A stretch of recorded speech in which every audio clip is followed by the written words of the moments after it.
আমার বন্ধু, থাকে কিছু মানুষ তোমাকে নিয়ে মাথা নষ্ট করা মন্তব্য করার জন্য। ভয় পেও না, ঘাবড়ে যেও না, শুধু মনে রেখো,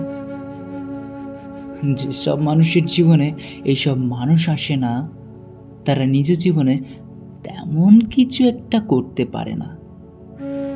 কারণ কারণ একজন শিক্ষক, রান্ধনী, কর্মচারী, মনীষিত সাধারণ প্রতিভা অনুযায়ী সবাই হয়। কিন্তু তুমি দেখবে, যেজন বেশি দক্ষ, বেশি পারদর্শী, তার কাছে বেশি ভিড় জমায়েত হয়।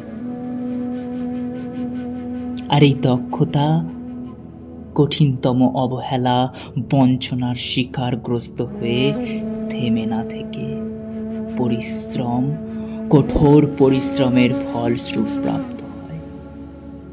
তাই বলছি, নিরাশ হয়ে থেমে যেও না, নিরাশ হয়ে থেমে যেও না।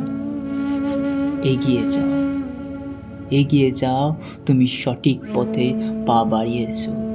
কারণ যেসব মানুষকে মানুষ পিছন থেকে টানার চেষ্টা করে, মনে রেখো সেই সব মানুষই সঠিক পথে এগোচ্ছে, সঠিক পথে পৌঁছাবে একদিন না একদিন। তাই থেমে যেও না, থামা তোমার মানায় না, তুমি থেমে যেও না।